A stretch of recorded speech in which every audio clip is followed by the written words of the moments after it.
ಚಿಗುರು ಈ ಮನದ ತುಂಬ.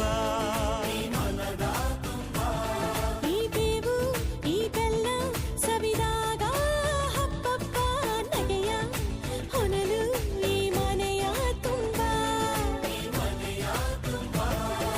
ಮನದ ಮಾಮರದಲ್ಲಿ ನಾವೆಲ್ಲ ಕೋಗಿಲೆಯಾಗಿ ಈ ವರ್ಷ ಎಂಥ ಹರ್ಷ ಅಂತ ಹಾಡಿಕೊಳ್ಳೋಣ.